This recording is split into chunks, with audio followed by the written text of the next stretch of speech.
On parle de chevaux dans l'épisode 13 de Passionné. Monte en selle, on part ça! Avant de commencer, j'aimerais saluer Isabelle Meilleur, qui est directrice générale de Alias Entrepreneur, que j'ai croisé dans un événement de réseautage, en fait, dans l'événement de réseautage d'Alias Entrepreneur de cet hiver, leur party de Noël. Donc, elle m'a dit en même temps qu'elle avait écouté quelques épisodes de mon podcast. Donc, merci beaucoup, Isabelle. Surtout, merci surtout si tu es encore là à l'écoute aujourd'hui. En passant, je voulais aussi te dire, cher auditeur, si t'as manqué l'épisode de la semaine dernière avec Audrey Schenk, ben moi je te le dis, là, c'est probablement le meilleur épisode de podcast que tu vas avoir entendu cet automne. Fait que si tu l'as pas encore écouté, ajoute-le à ta liste d'écoute peut-être tout de suite après l'épisode que tu viens de commencer. Vraiment, tu ne le regretteras pas, promis. Aujourd'hui, on jase avec Astrid Aléméo. Elle est stratège numérique et formatrice avec son agence Manon. Elle est agente de recherche et planification marketing pour l'Académie de transformation numérique de l'Université Laval à Québec. Elle est créatrice de contenu pour la plateforme Mon Cheval Professeur et également animatrice du podcast du même nom. C'est aussi une immigrante française qui a toujours voulu travailler en communication, pas parce qu'elle aimait ça, mais parce qu'elle était bonne là-dedans. Plusieurs années difficiles plus tard, tu comprendras, un processus d'immigration vraiment complexe de la France vers le Québec et du travail autant en agence qu'à son compte qui n'était pas tellement satisfaisant parce que elle n'avait pas le feu sacré parce que c'était pas ça qui la faisait triper.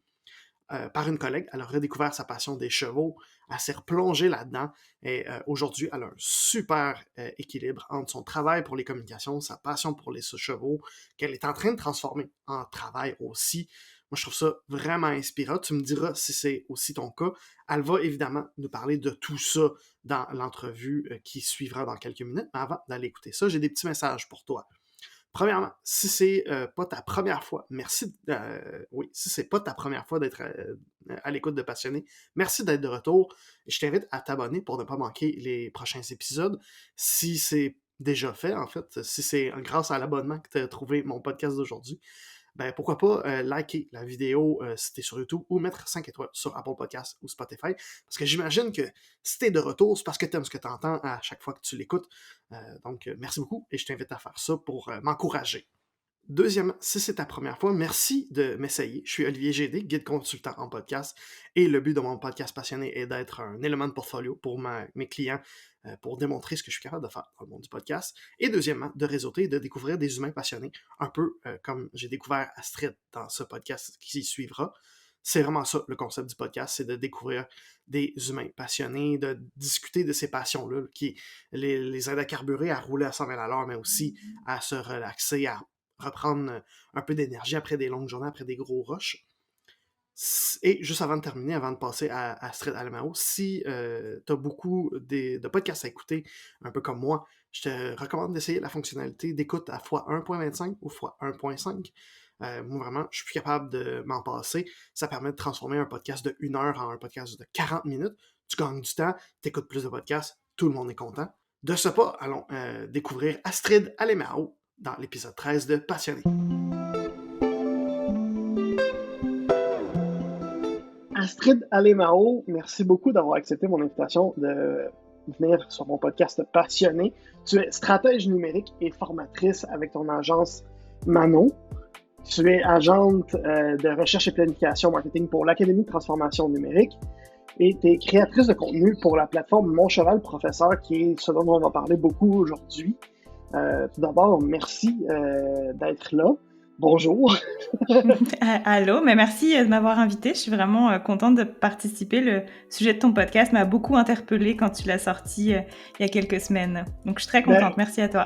Ben oui, justement, en fait, pour montrer un peu de ce qui se passe derrière le rideau, si on veut. En fait, dès quand j'ai lancé mon podcast, c'est toi qui es venu m'écrire et qui a dit « Hey, j'ai des choses à dire là-dessus. » Puis moi, immédiatement, j'ai pris la balle au bon, puis je t'ai invité tout de suite parce que effectivement, je pense que les passions ont beaucoup guidé ta vie. Si on commence là, premièrement, tout d'abord, pourquoi les communications, le numérique, pourquoi c'est la stratégie derrière ça aussi? Pourquoi tu es allé te guider là-dedans? Ouais, puis enfin, il y a beaucoup de parcours qui se retrouvent aujourd'hui dans le marketing, dans les communications, mais on vient tous de places différentes et on a tous des parcours un peu différents. Moi, j'ai typiquement le parcours, je suis allée à l'école pour faire de la communication, je suis allée à l'université pour faire du marketing et c'est ce que je voulais faire quand j'étais jeune. En fait, je voulais faire de la pub et j'ai fait une école de pub en France et je voulais faire de la pub parce que je trouvais ça super créatif. Mm. Et pour la petite histoire, quand j'ai voulu rentrer dans l'école de pub, il y avait plusieurs cursus. Donc il y avait le cursus de stratégie, celui que j'ai fait, mais il y avait aussi le cursus de création, cursus de conception-rédaction, etc. Et je me suis fait recaler du cursus de Ah création. non. Ils m'ont pas jugée assez créative, mais ils m'ont dit tu serais bonne en stratégie. Et j'ai dit bon, ok, pourquoi pas. De toute façon, je pourrais toujours me réorienter après. Et finalement, Mais j'ai beaucoup aimé ça. comment ils décident ça? Si t'es Ouais. plus créative ou plus stratège? Bah, il y a des épreuves. Il y a un espèce de petit, il y a comme des épreuves toute la matinée. Il y a comme une analyse de pub, une réflexion sur un concept, etc. Et après, il y a un oral où on te pose des questions et où tu dois présenter un book. Donc, tu dois présenter des choses créatives que tu aurais faites. Puis, Mm.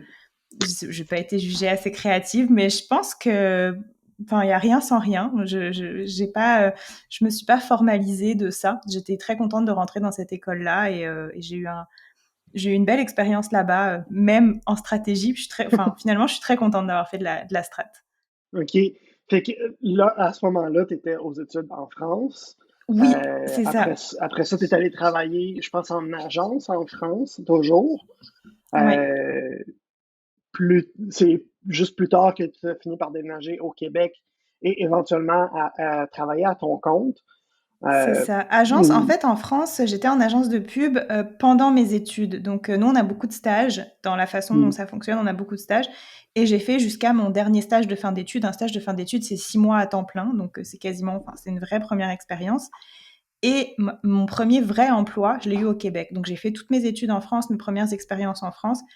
Et rapidement, je me suis installée au Québec. Ça va faire bientôt 9 ans. Pourquoi le Québec? C'est un concours de circonstances. En fait, moi, je voulais pas aller au Québec. Ça, c'est vraiment drôle, mais ça me tentait pas plus que ça. Mon conjoint, avec qui je suis encore actuellement, lui, il avait l'opportunité de faire une année d'échange à Concordia. Et il m'a dit, allez, viens, on va à Mm. Montréal, on y va tous les deux. Moi, c'était le moment où je terminais mes études, où je cherchais mon premier emploi. Et j'ai pas trouvé mon premier emploi à distance à cette époque-là à Montréal.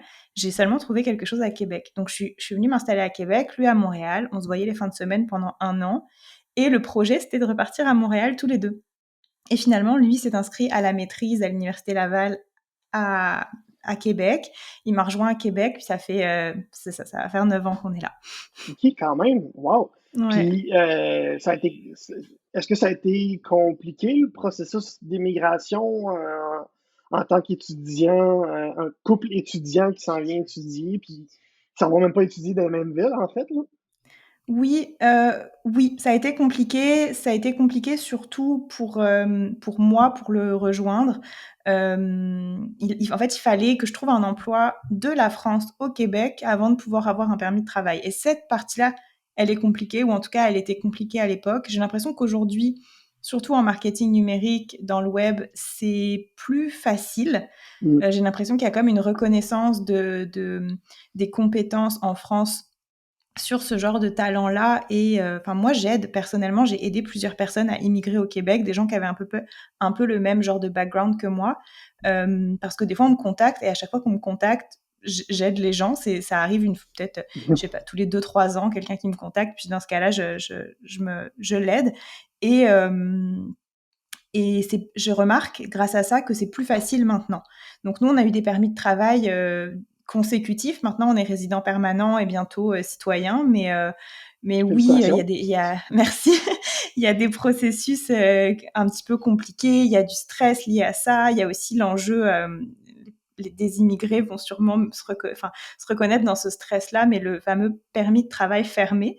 Un permis de travail fermé, c'est un permis de travail qui te lie à un employeur. Et quand ça se passe mal OK. avec ton employeur, ça peut être extrêmement stressant. Moi, je suis restée dans une job qui me rendait malheureuse pendant des mois euh, parce que j'avais pas la possibilité d'aller ailleurs, quoi. OK. Wow, Ouais. c'est. OK. Est-ce que tu aurais pu simplement dire, mettons, je sais pas, Immigration Canada, ou je sais pas trop le nom de l'entité, est-ce que tu aurais Oui, pu simplement leur dire, ben moi, je vais être travailleur autonome dans mon domaine, ou même pas, il fallait absolument que tu aies un non. employeur? Non, fallait que tu peux changer d'employeur, mais c'est un processus qui peut prendre. Enfin, moi, je l'ai déjà fait en fait, et ça peut prendre plus d'un mois. Donc, c'est un mois pendant lequel t'as pas le droit de travailler officiellement. Les délais changent tout le temps. Je vous fiez pas sur les délais que je dis si Mhm, vous êtes en processus d'immigration, parce que les délais changent vraiment très souvent sur les prix. En fait, les personnes sont mises sur différentes priorités au sein de mhm. ces équipes-là, donc les délais changent. Mais, Mais toi, c'était des délais mais quand même moi, assez longs. ouais, c'est ça. Mais non, travailleur autonome, faut que tu sois résident permanent. Il me semble, il faut que tu sois résident permanent pour être travailleur OK? autonome. Hey, je savais même pas que tu m'apprends ça. Mm, Euh, ouais. Puis c'était quoi Il me semble. t'as eu une expérience surtout de stage en France. Ça a Mhm. été quoi la différence entre par exemple, un stage en France et un emploi au Québec dans le même domaine? Oh waouh! Bah, en fait, il y a une raison pour laquelle je suis restée là, hein. Je vous ai dit, je voulais pas venir au Québec, puis ça fait 9 ans que je Oui. suis là. Là, tu as touché le point de pourquoi je suis restée. Hem, alors, faut s'imaginer agence de pub, agence de com en France versus agence web ou agence, de com au Québec. C'est pas du tout les mêmes, relations de travail, c'est pas du tout les mêmes, notions de hiérarchie. En France, si tu si tu pars tôt de la job, tu peux vraiment te faire regarder de travers, genre: «Ah», tu sais, tu pars à 5 heures, puis on te dit: «Ah, tu prends ton après-midi». Ça, c'est un peu le cliché, OK. mais donc moi, en stage, je faisais des heures de malade. J'ai déjà mon patron qui m'a envoyé à 16 heures une demande pour rendre une job le lendemain à 8 heures parce que eux avaient oublié. Enfin, je veux dire, c'était OK. pas rush. Il y avait aucun enjeu de temps dans le projet. C'est que eux avaient oublié de donner la tâche à quelqu'un. Puis, ah, la stagiaire est encore là. On va lui demander de faire ça. Tu sais, j'ai fait des nocturnes, j'ai fait des charrettes, comme on dit, euh, en stage. Et en stage payé 500 euros du mois, quoi. Oh Donc, boy, OK. Fait que et au c'est moins, tu étais normal. payé, mais pas terriblement, là. C'est ça. Et c'est normal. Et là, il y a un autre aspect qui peut peut-être toucher des gens, c'est que quand tu arrives au Québec en tant que Français, Française, avec ce mindset-là de toute façon, je vais employer une expression très française, mais il faut charbonner. Donc, il faut vraiment travailler, travailler, travailler. Faut pas Mhm. compter ses heures. Et puis, de toute façon, tu vas être mal payé, ce qui était mon état d'esprit il y a 9 ans en arrivant ici.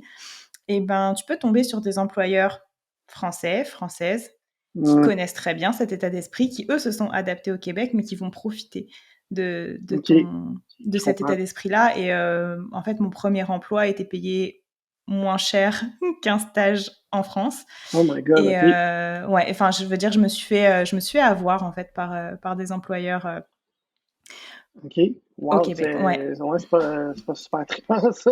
c'est ça. Puis, Fait que mais quand tu comprends clairement, les règles du jeu, tu peux mieux te positionner sur le marché. Ouais. ouais, fait que malgré tout, malgré ces mauvaises expériences-là, en arrivant, t'as décidé de rester. Fait que j'imagine, à un moment donné, il y a eu une expérience positive. Oui, bah, à un moment donné, je me suis mise à travailler pour des Québécois. OK. C'est tout simplement ça. À un moment donné, en fait, mes premières expériences au Québec, c'était comme des expériences françaises. OK. C'était le même type d'expérience, ouais. OK. C'est Avec, mélangé, ouais. comme si tu travaillais en France, mais pas exactement les mêmes conditions, le même fonctionnement, mais le bureau est au Québec. Certaines similarités, ouais, c'est ça. OK. Surtout OK, que les je 2 comprends. entreprises, c'était des entreprises françaises qui avaient une antenne ou un Hmm. bureau au Québec, donc c'était vraiment ça. OK, ouais, Les je 2 comprends. entreprises existent plus. Voilà, Ah, je le c'est pour ça que j'en quelle parle. surprise! C'est un bel indice de pourquoi on vient de trouver, je pense. Puis éventuellement, à force de travailler au Québec, tu as fini par te lancer à ton compte. Oui, Est-ce que tu veux m'expliquer ce processus-là, comment ça ben s'est oui, fait, pourquoi ça s'est ouais, fait? Je t'écoute. ouais. Donc J'ai travaillé donc après ces 2 passages dans ces entreprises, on va dire, j'ai commencé vraiment à travailler au Québec dans des agences québécoises, des entreprises québécoises. J'ai eu des super expériences partout où je suis passée, j'ai appris beaucoup de choses, mais dans toutes les jobs où je suis passée, il y avait toujours des choses qui m'irritaient. Je me suis ensuite rendu compte que c'était aussi des choses qui venaient de moi, c'est-à-dire que j'en donnais beaucoup, beaucoup, je mettais pas mes limites, je travaillais beaucoup et je me brûlais toute seule. Donc c'était toujours la même Mm. boucle finalement où je travaillais énormément, j'avais pas la reconnaissance que je m'attendais, j'avais de la reconnaissance, mais j'avais l'impression que les gens voyaient pas à quel point je me donnais, etc. Finalement, je me brûlais et c'était des cycles comme ça assez courts qui fait que je changeais de job souvent alors que c'était des super emplois. Enfin, j'ai travaillé dans des très belles entreprises à Québec et à un moment donné, je me suis dit bon bah ça, je veux dire, je vais essayer toute seule. Si rien ne me plaît, Mm. je vais essayer toute seule. Il y a eu plein de processus là-dedans aussi. Enfin, j'ai fait un vrai burn-out, donc un vrai arrêt de travail avant d'être à mon compte. Donc ça m'a laissé le temps de réfléchir, etc. Et j'ai décidé de me lancer à mon compte après ça. Et ce qui va peut-être différer en fait des autres invités que tu as, c'est que moi, ça n'a pas marché pour moi être à mon compte. Et ça n'a pas marché parce que j'aime bien ma job, mais je suis pas passionnée par le marketing. C'est pas ma passion. OK. Et je pense fondamentalement que pour se donner corps et âme dans une auto-entreprise, dans une entreprise, etc., il faut vraiment être passionné. Et je pense que c'est l'élément qui fait que ça marche, que les opportunités tombent, que tout s'aligne pour toi. C'est quand tu es vraiment passionné, que tu es à la bonne place. Et moi, j'ai beau bien aimer mon travail, je trouve ça challengeant, je trouve ça stimulant, ça me plaît, mais c'est pas ma passion. Je comprends. Puis Ouais. je connais déjà la réponse, mais je vais te poser la question quand même. C'est quoi ta passion dans ce cas-là? Ma passion. Ma passion, au sens large, ce sont les animaux, mais plus spécifiquement les chevaux. Mm. C'est vraiment et c'est une passion, c'est drôle parce que c'est une passion que j'ai eue toute petite. Donc toute petite, j'adorais les chevaux. Je voulais quand je courais, je faisais des mouvements comme des chevaux. Mais mes parents avaient pas les moyens de me payer des cours d'équitation et on dirait que j'ai fermé la porte à tout ça. Je me suis dit: «Regarde, c'est pas pour toi cette passion-là, tu pas le droit». Et Mm. j'ai complètement fermé la porte à ça. Puis dans ma tête, je m'étais mis une espèce de croyance de toute façon, l'équitation, faut commencer petit, sinon ça sert à rien. Et j'ai fermé la porte, j'ai jeté la clé. Et un jour, je travaillais et j'ai une de mes collègues qui m'a dit: «Ah, je vais à mon cours d'équitation». Et là, mes yeux s'illuminent. Je me dis: «Waouh, ça fait combien de temps que t'en fais?» Et elle me dit: «Bah, j'ai commencé l'année dernière». Et là, les fils se sont touchés et j'ai réalisé que c'était possible, que j'avais les moyens de me payer des cours si je le voulais, j'avais en fait, j'ai réalisé que c'était possible à ce moment-là. Et j'avais 27 ans. Donc j'ai redécouvert ma passion d'enfant à 27 ans et tout après, enfin, à partir de ce moment-là, ça a pris une grande place dans ma vie, ouais. Fait que t'as redécouvert en fait en t'inscrivant à un cours puis en faisant des cours d'équitation, de ce que je comprends? Ouais, bah, au début, j'ai fait des cours d'équitation pendant peut-être 2 ans. Après ça, j'ai acheté mon cheval. Quand on est OK. surpassionné comme ça, on se met à tout apprendre. J'allais m'inscrire à des cours un peu partout. J'achetais des livres, je regardais je prenais des formations en ligne, etc. Donc j'ai vite ramp up, comme Mhm. on dit. Et ouais, c'est ça. Mais ça a commencé avec un cours d'équitation, un deuxième, un troisième. Puis c'est quoi qui te fait, qui t'allume autant que ça dans l'équitation? Ah, c'est une bonne question. Je pense que toutes les personnes qui sont passionnées des chevaux ont la même réponse, c'est que c'est une piqûre, c'est quelque chose. Moi, je crois fondamentalement que je suis liée à ces animaux-là et que j'ai pas d'explication rationnelle à ça. Parce que pourquoi toute petite, alors que personne n'avait des chevaux autour de moi, j'étais déjà super attirée par ces animaux-là. Mais c'est vraiment une fascination déjà par un animal qui est super grand, qui peut te bousculer et te piétiner, et te faire du mal à tout moment, mais qui ne le fait pas, en tout cas Mhm. la plupart du temps, qui est magnifique, quoi. Je trouve ça déjà très beau. Tout me fascine dans cet animal-là. Et quand tu es au contact des chevaux, il y a un truc qui se passe, quoi. Il y a un truc qui se passe qui est vraiment dans la connexion quand tu apprends à les observer, quand tu apprends à lire tous leurs petits signaux, etc., tu peux aller chercher une communication hyper subtile, hyper fine, qui est fascinante. Tu peux passer ta vie à étudier les chevaux et toujours en apprendre. Donc ça, je trouve ça fascinant aussi. Et au-delà de ça, moi, j'ai la croyance que les chevaux et les humains, il y a un lien, il y a quelque chose qui nous unit depuis... enfin, je veux dire, on a bâti nos civilisations avec les chevaux, quoi. On a labouré la terre avec les chevaux, on est allé à la guerre avec les chevaux, on a toujours tout fait avec ces animaux-là. Et il y a des gens, ils ressentent ça avec les chiens, parce que les chiens aussi... Les chiens et l'homme, il y a quelque chose qui est... Toi, c'est plus ça, hein, toi, c'est les chiens. Oui, en fait, tu t'en vas exactement où je m'en allais. C'est que dans quelques épisodes, en fait, au moment où on se parle, on est le 3 novembre, au moment d'enregistrer, et j'ai voilà quelques épisodes qui sont sortis. Il y en avait un avec Stéphanie Labbé qui, elle, c'était les chiens dont elle me parlait. Puis c'était à peu près la même chose. C'est qu'il y a une espèce de connexion, je dirais pas, c'est pas émotionnel, c'est vraiment émotif. C'est pas intellectuel, c'est très émotif, c'est très, c'est quasiment de l'instinct, là, comme connexion. Puis, elle me disait à peu près la même chose, c'est que je vois beaucoup de points en commun. Puis, quand elle me parlait de ça, Stéphanie, ben, je voyais, je ressentais exactement la même chose avec mon chien à moi. Fait que dans ce que tu dis, toi, avec les chevaux, ben, je me reconnais à 1000%, mais avec moi, c'est avec un chien à la place. Fait que je te comprends totalement, là, vraiment. Non, mais en fait, il y a que les gens qui ont cette connexion-là avec un animal qui peuvent comprendre. Sinon, ça peut te passer au-dessus de la tête. Oh, t'as une connexion avec un cheval, good for you. Mais non, quand on a ça avec un animal, on le comprend. Et j'adore tous les animaux, vraiment tous les animaux, mais il y a un truc spécial avec les chevaux. Et du coup, je me permets un segue pour revenir dans le monde de l'entrepreneuriat, parce que c'est aussi ça qui t'intéresse. Mais à un moment donné, en fait, j'ai eu la réalisation, parce que quand j'avais mon entreprise, je cherchais toujours à me rapprocher des chevaux. Donc, je me suis associée avec une entraîneur, je l'ai aidée à bâtir une plateforme en ligne. J'ai toujours essayé de mettre du cheval dans ta business entreprise. de marketing. Exact. Okay. Et aussi, une des raisons pour laquelle je voulais partir en affaires, c'était pour avoir une liberté d'horaire, pour pouvoir passer plein de temps avec mon cheval, pour pouvoir aller prendre des cours d'équitation où je voulais, faire 2 heures de route pour aller voir tel coach si je le voulais, et je l'ai fait. Et ça a été vraiment génial, mais c'était aussi... Mon entreprise me permettait de vivre ma passion. Mais c'était pas suffisant. Et quand j'ai eu cette réalisation-là, mon entreprise telle qu'à temps plein, je l'ai eue pendant exactement 2 ans.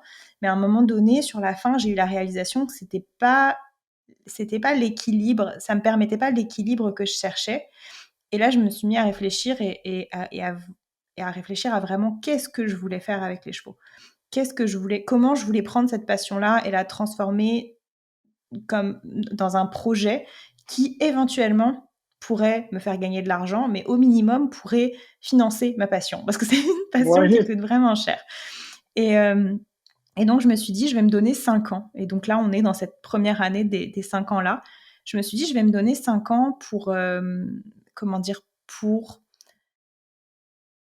me former à utiliser les chevaux. Et je dis utiliser, mais vraiment pas comme des outils, vraiment les utiliser, travailler avec eux, on va dire, pour aider les gens. Parce que les chevaux, peut-être que tu dois connaître la zoothérapie avec tous les types d'animaux. Mais les chevaux, on a carrément une branche qui s'appelle l'équithérapie. Les chevaux sont des animaux avec un gros potentiel de soins, de guérison, mais aussi de développement personnel. Donc, il y a des choses qui peuvent être faites avec les chevaux. Il y a plein d'approches, plein de méthodes, plein de façons d'y arriver. Mais je me suis dit, je vais me donner 5 ans pour me former. Et c'est là que je veux aller. Et maintenant que tout est clair, que mes passions sont alignées avec mes objectifs, etc., tout fonctionne. Alors que j'ai passé 2 ans à galérer, à avoir que des obstacles, etc. Et quand j'entendais les gens dire « oui, mais quand t'es à ta place, tout est aligné », ça, je le ressentais pas avant. Mais quand j'ai remis les chevaux au cœur et ce que je voulais, et essayé vraiment de réfléchir à qu'est-ce que je voulais accomplir avec les chevaux, à partir de ce moment-là, et voilà, je suis au début de ce processus-là, mais depuis, vraiment, tout s'est éclairci et tout est facile. Est-ce que Tu disais que pendant tes 2 années à ton compte en marketing, tu recherchais ton équilibre puis tu le trouvais pas.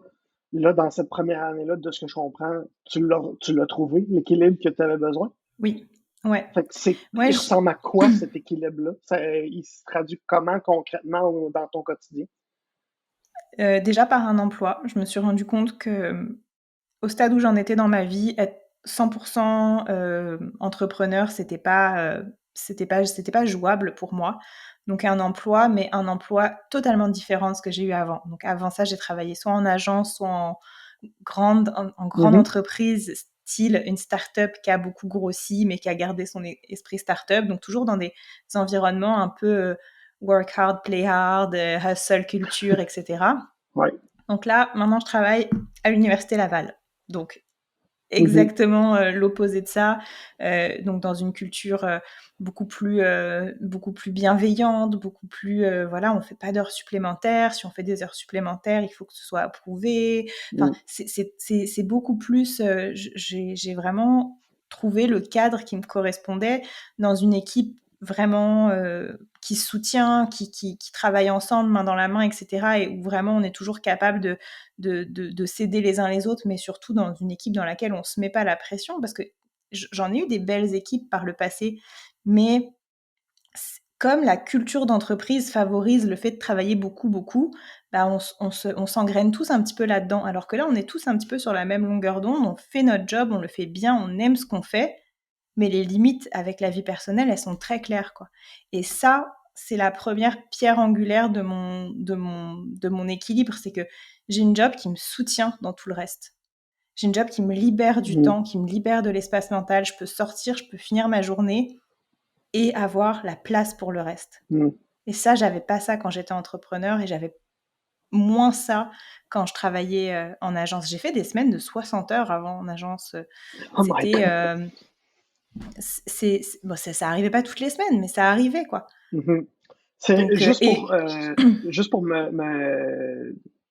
voyons, bien me placer, là, dans le fond, quand tu dis que ton emploi en ce moment à l'Université Laval, c'est ton poste d'agent à la oui, recherche et à la planification numérique à l'Académie de transformation numérique qui c'est un projet de l'université, de ce que je comprends, c'est ça?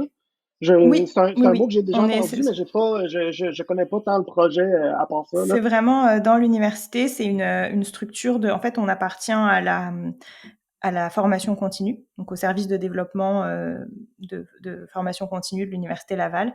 Et nous, on se concentre vraiment sur des formations plutôt asynchrone pour les gouvernements, pour les ministères, pour les grandes entreprises aussi, mais on va former vraiment des grands groupes sur des notions très spécifiques.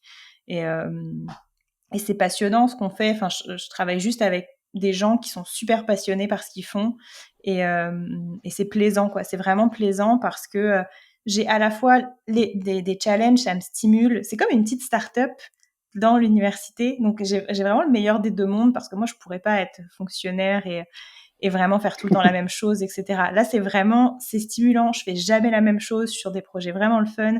Il y a de la place pour proposer, il y a de la place pour les idées, Mm, mais dans un cadre hyper sécurisant. Et mm. ça c'est important. Ouais, Enfin, pour moi, en tout cas, c'est... ça, oui, Ouais. j'en doute absolument pas.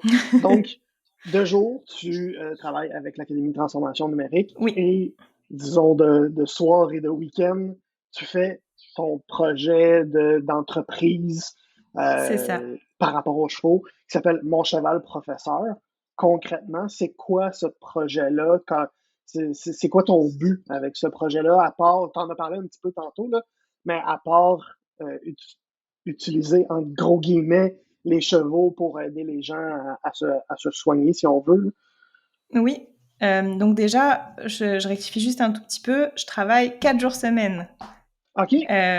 Donc ça, c'est provisoire, mais je me demande si je vais pas l'étirer plus longtemps. Mm. Mais c'est qu'on a la capacité, la possibilité de faire de l'horaire compressé. Donc je fais 35 heures, mais je les fais en 4 jours. Donc OK. du lundi au jeudi en ce moment, parce que je suis une formation en ce moment le vendredi matin. Donc c'était vraiment pour me libérer ce temps-là.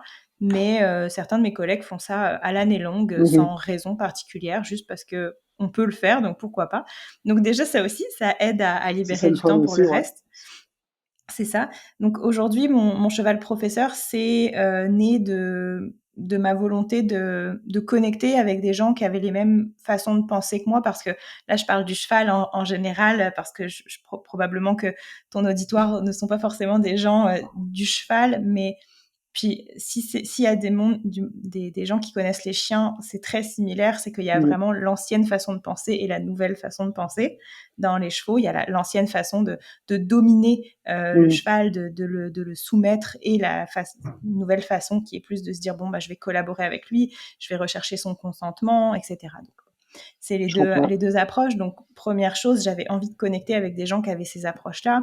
J'avais envie de connecter aussi avec des gens. Je t'ai parlé de cette espèce de connexion un peu instinctive, etc. Mais moi, je vais plus loin que ça, dans le sens où c'est quasiment mystique. C'est quasiment magique, des fois, ce qui se passe avec des chevaux. Des fois, tu reçois des infos, tu sais pas d'où elles viennent, tu te dis, bah, attends, enfin, c'est quasiment ça, et on est beaucoup à se sentir un peu tout seul, à se dire, est-ce que je suis folle? Est-ce que là, mon cheval vient de me parler? Est-ce que je viens de... Donc, puis les gens qui ont des animaux, ils savent, quoi. Il y a des fois des regards que tu partages avec ton chien, ton chat, où tu vois dans une fraction de seconde que ton animal a tout compris de toi. Bah, les chevaux, c'est ça aussi. Et donc, j'avais envie de connecter avec des gens qui avaient les mêmes ressentis. Et surtout, j'avais envie d'aider des gens qui étaient dans la position dans laquelle j'étais il y a quelques temps, à se dire, c'est ça, est-ce que je suis folle? À se dire, non, regarde, t'es pas folle. Il y a plein de gens qui vivent des choses formidables si ils laissent parler leur intuition, et s'ils donnent plus de place à leur intuition quand ils sont avec leurs chevaux. Et donc, le projet consiste donc c'est un podcast dans un premier temps, c'est aussi un compte Instagram, un compte TikTok où je fais des petites vidéos, mais l'idée, c'est de donner la parole à des gens qui viennent expliquer comment leurs chevaux les ont aidés à grandir. Et c'est pour ça que ça s'appelle Mon cheval professeur.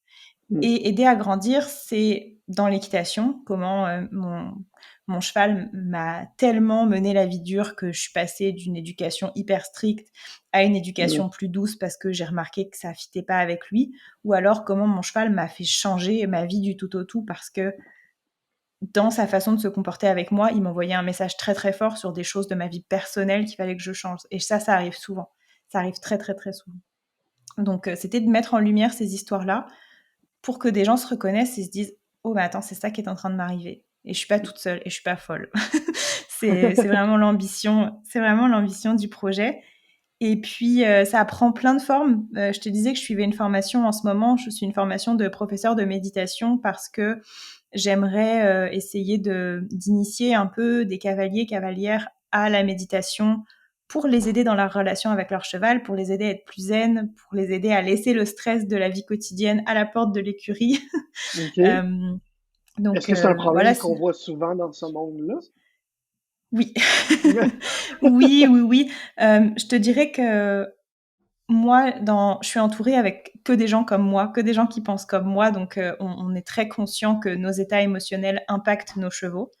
Mais il y a plein de gens qui en sont pas conscients, et dans des grosses écuries, de type écurie de compétition, etc., tu vois les gens qui arrivent, qui sont speed, qui arrivent de leur journée de travail, qui sont stressés, et puis là, ils prennent leurs chevaux. Tu vois les chevaux, eux, ils s'en rendent même pas compte, mais tu vois que les chevaux arrivent, ils tombent tout de suite sous le stress parce que leur cavalier est stressé. Et oui, ça arrive très, très, très souvent. Je comprends. Fait que, donc, tu veux créer, si je comprends bien, là, avec Mon cheval professeur, mettons, au bout des 5 ans, là, si je comprends bien, est-ce que c'est un peu une plateforme pour aider les gens à aller chercher plus de bien-être par l'entremise des chevaux? Est-ce que c'est un peu ça? En fait, j'ai de la difficulté à me projeter. Je me suis rendu compte que j'avais beaucoup plus que tout était plus fluide pour moi quand j'avais une intention claire sur ce que je voulais être, et que je laissais les opportunités venir à moi. Donc aujourd'hui, les opportunités qui sont venues à moi, c'est un podcast, c'est des contenus sur Instagram. Moi, j'adore la méditation. Je pense que ça peut aider les gens. Je me forme là-dedans. J'ai d'autres formations en tête, plus de type coaching transformationnel, etc., pour venir mettre tout ça ensemble. Qu'est-ce que ça va être dans 5 ans? Dans mes rêves les plus fous, dans 5 ans, j'ai soit mon écurie, soit je loue une partie d'une écurie, et j'ai quelques chevaux qui sont des chevaux qui ont été choisis, qui sont consentants à travailler avec les gens, et peut-être qu'une journée par semaine, en parallèle de mon travail, je donne des séances d'équi-coaching où j'aide les gens avec les chevaux. Ça pourrait ressembler à ça, mais si ça ressemblait à quelque chose de complètement différent, mais que mon intention et que mon, comment dire, et que ça fitait avec la mission de vie que je pense avoir, bah, ce serait correct. J'évite de m'attacher. Je sais que c'est très... on entend beaucoup dans le milieu de l'entrepreneuriat, dans le milieu du mindset, etc., qu'il faut avoir des objectifs fixes et tout. Ouais. Je pense qu'il faut s'adapter à sa personnalité. Moi, des objectifs fixes, des objectifs avec des deadlines, ça me met une pression de dingue, et j'ai du mal à dealer avec cette pression-là. Alors que si je laisse aller comme ça, je trouve que ça me correspond mieux. OK. Fait que dans le fond, au final, dans 5 ans, à la fin de ton plan de 5 ans, l'important, c'est que mon cheval professeur ait simplement évolué puis que ce soit quelque chose que tu aimes, de ce que je comprends. Ben, oui, mais mon cheval professeur, ça se trouve, ça n'existera plus. Et en fait, j'en sais rien. C'est juste que moi, ma personne, est-ce que je serai plus proche de ce que je veux incarner, c'est-à-dire être quelqu'un qui aide les gens à aller mieux avec les chevaux. Ben, j'aime vraiment ça parce que en fait, ça démontre encore plus à quel point c'est pertinent de te recevoir à passionné, parce que au final, ce fameux plan de 5 ans, simplement, c'est une mission de suivre ta passion où elle va te mener, tout simplement. C'est vraiment ça. Ouais, ma passion, et je pense que c'est important d'allier ta passion et ta mission de vie. Et tu vois, tout le reste, moi je crois beaucoup j'adhère à quelques petites philosophies bouddhistes, et pour moi tout est impermanent, rien ne dure vraiment, donc je m'attache pas à un compte Instagram. On peut perdre son compte du jour au lendemain. Une de mes bonnes amies, elle avait 30 000 abonnés sur TikTok, elle faisait un travail de dingue, elle postait une vidéo par jour, du jour au lendemain son compte a été suspendu. Donc je peux pas, dans ces conditions-là, je préfère ne pas m'attacher à rien de... Aujourd'hui, c'est un podcast, j'adore, ça me donne vraiment du plaisir de le faire, de l'enregistrer, de le monter, de prendre soin de tous mes épisodes. Le jour où ça me donne plus de plaisir, je ferai une pause, puis si j'ai jamais le goût de reprendre, je reprendrai pas. C'est ça, c'est ça. Parce que je pense que ma passion, elle changera pas, et ma mission, elle changera pas non plus. Oui, je comprends. OK. Puis au pire, ça change, puis Au pire, ça change. OK, exact. Je comprends. J'aime vraiment ça. J'aime beaucoup ton approche. Ça me parle beaucoup. Merci. Simplement suivre où la passion mène, là, c'est vraiment quelque chose que je trouve, tu sais, comme tu dis, dans la mentalité grind set, là, des fois, c'est un peu très intense, puis on finit par s'attacher à des projets que finalement, ben, on se rend compte, on sait pas pourquoi on s'y est attaché au final, parce que ça fonctionnait pas, mais on s'en rendait juste pas compte. Puis c'est une fois qu'on a atteint, on a frappé le mur, ouais. Je l'ai fait, j'ai frappé le mur, je me suis attachée à des projets trop longtemps, et des projets qui, dans ma tête, là, tout était aligné, c'était des projets dans le cheval, quand j'avais mon entreprise, là, des projets dans le cheval, avec des gens que j'admirais, qui mettaient en avant mes compétences. Tout allait bien sur le papier. Mais à l'intérieur, il n'y avait pas le plaisir. Je pense qu'au-delà, oui, il faut suivre les passions, mais il faut suivre le plaisir. Ça, moi, c'est une des grosses leçons que j'ai appris au terme de ces 2 ans où je me suis dit, je ferme boutique. J'ai encore ma compagnie, je fais encore quelques petits mandats, mais j'arrête ce mode de vie entrepreneur à temps plein. Le gros apprentissage, ça a été le plaisir, quoi. Parce que si j'avais été honnête avec moi-même, je me suis rendu compte qu'après 3-4 mois, il n'y en avait plus du plaisir. J'aime vraiment ça. Je suis vraiment content que tu m'aies écrit pour me dire, viens, je devrais être invité. C'était pas le même. Je fais jamais ça en plus. Je fais jamais ça, m'inviter quelque part. T'as vraiment bien fait, parce que je suis vraiment content que tu l'as fait. En terminant, j'ai des petites questions que je pose à peu près à tout le monde. Donc, je pense que tu as écouté quelques épisodes, donc c'est pas des questions qui... Il n'y a pas de balle courbe mystérieuse là-dedans. Qui est ton créateur qui t'inspire le plus présentement? créateur de contenu, Créateur, bah, point. Je le dis vraiment au sens large. Ça peut être ouais. soit du contenu sur les réseaux sociaux, ça peut être un auteur, ça peut être vraiment n'importe quoi, là. Ouais, c'est Linda Kohanov, c'est une autrice qui a ouvert en fait toute cette voie-là. Quand je te disais les chevaux, il y a quelque chose de mystique, ils nous apprennent des choses, etc. Elle a ouvert cette voie-là avec un livre qui s'appelle Le Tao du cheval. Donc le titre en dit beaucoup. Et voilà, elle a écrit plein de livres depuis. Et c'est quand je parle à des gens qui ont les mêmes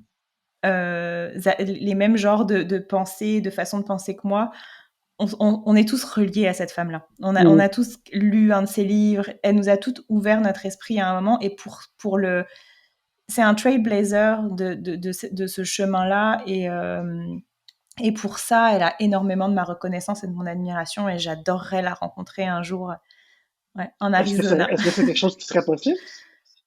Oui, ce serait possible. Elle a un parcours de formation, mais c'est quand même assez dispendieux, là.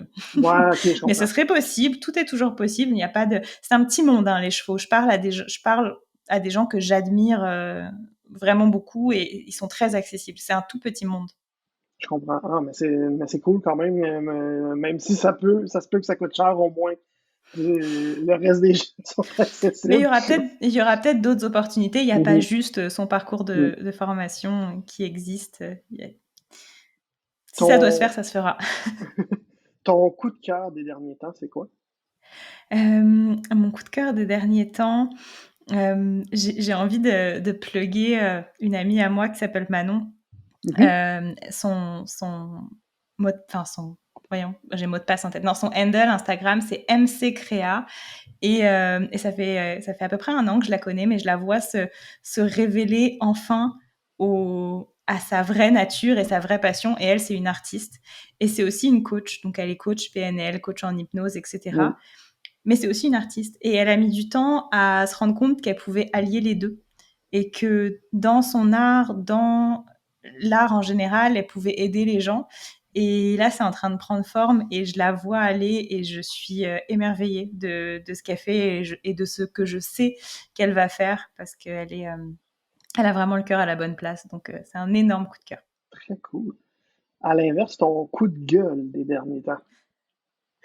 Mon coup de gueule des derniers temps, il y a, quand je disais c'est un petit monde, le monde des chevaux, oui, c'est un petit monde qui est clairement divisé en plein de familles, plein de clans. Mhm. Et il y a un énorme manque de bienveillance sur les réseaux sociaux. Et en ce moment, en fait, il y a des croisades au fil du temps. Donc, il y a les bien-pensants qui veulent vraiment bien faire pour leurs chevaux. Et là-dedans, il y a des gens qui, des fois, partent en croisade contre un sujet, contre un autre, etc. Et là, en ce moment, le sujet de croisade, c'est ce qu'on appelle l'hyperflexion. Donc, c'est le fait de trop incliner la tête de son cheval. Et donc en ce moment, c'est la croisade contre l'hyperflexion, ce qui est une pratique complètement déplorable et qu'on veut arrêter. Mais il y a des gens qui pensent que c'est en agressant les gens sur les réseaux sociaux qu'on va réussir à faire Mm. changer les choses. Et en fait, c'est récurrent, quoi. Il y a des cycles.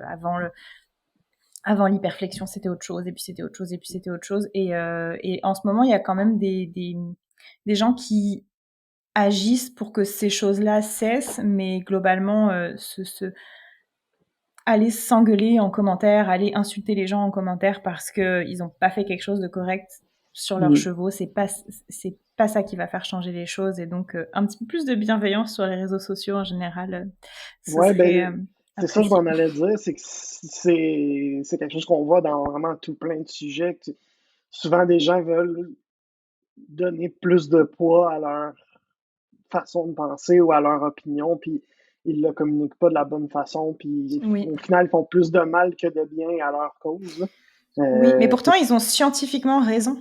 Tu vois, on a la ouais, preuve scientifique que c'est une pratique qui est dommageable, mais le truc, c'est qu'on est dans une industrie où il y a énormément d'enjeux, des enjeux financiers, des gens qui pensent d'une telle façon depuis 30, 40 ans. Et si leur faire changer d'avis sur quelque chose, ça revient à casser complètement leur système de valeurs. Donc, c'est des changements qui sont très difficiles à faire aux gens. Et c'est pas en allant les insulter sur les réseaux sociaux qu'on mm, va créer ce shift-là. ouais, ouais, je comprends. Ton défi des prochains mois, c'est quoi? Mon défi des prochains mois, donc là on est le 3 novembre comme tu l'as dit, et c'est Oui. l'hiver. C'est très dur. Enfin moi je trouve que j'ai beaucoup de misère à dealer avec la baisse de la lumière. On s'apprête à passer à l'heure d'hiver. Je trouve ça dur physiquement, je trouve ça dur émotionnellement aussi. Je fais de la luminothérapie. J'essaye Ouais. de tout mettre en place pour aller bien, mais on dirait que j'ai du mal à admettre qu'il faut que j'en fasse moins, que je slack certaines choses, etc. Et on dirait que ça a été on parlait de trouver son équilibre, etc. Ça a vraiment été un gros défi pour moi en 2023 de trouver un équilibre. J'ai l'impression c'est un équilibre, c'est toujours en mouvement, bien sûr, mais j'ai l'impression d'avoir quelque peu réussi à trouver cet équilibre-là. Et là, j'ai l'impression que je m'apprête à me prendre un gros chassé dans les jambes et qu'il va falloir que je retrouve encore mon équilibre avec l'hiver, quoi. Donc, c'est vraiment un défi pour moi de me dire, faut que je passe à travers l'hiver en gardant ce bon état d'esprit, parce que j'ai parlé tantôt du fait que j'ai fait un burn-out dans le passé. Globalement, je suis quelqu'un c'est facile pour moi de tomber dans des états mentaux plus difficiles. Enfin, j'ai fait plusieurs dépressions dans ma vie, etc. Donc, c'est facile pour moi de rebasculer. Je me considère comme quelqu'un de fragile, et donc on dirait que là, je suis comme, ok, tout va bien. Ça fait des mois et des mois que ça va bien. Ça fait longtemps que c'était pas allé aussi bien. Qu'est-ce qui m'attend, quoi? Je comprends. Donc c'est tough. Ouais, c'est tough, mais ça va marcher. Je vais passer à travers l'hiver. Je te comprends totalement. Écoute, moi aussi, je suis un petit peu comme ça, là, mais l'hiver en particulier, là, ce matin, là, aujourd'hui, c'est une journée particulièrement grise là, à Québec, en tout cas. Là, fait que c'était difficile de se lever, c'est difficile juste de. Tu sais, il y a de ces journées où on a juste le goût de rester couché, mais on peut pas. Puis, c'est ça, je te comprends parfaitement. Puis après ça aussi, le côté. En fait, simplement avoir moins d'énergie, ben, ça rend que le côté émotif est un peu plus fragile, un petit peu plus. Fait que je te comprends totalement là-dedans, vraiment. Là. Puis je suis sûr que c'est la même chose pour plein d'autres personnes qui nous écoutent en ce moment. Fait que merci beaucoup, Astrid Alemao. Là, je l'ai bien eu encore. Hein? Oui, bravo.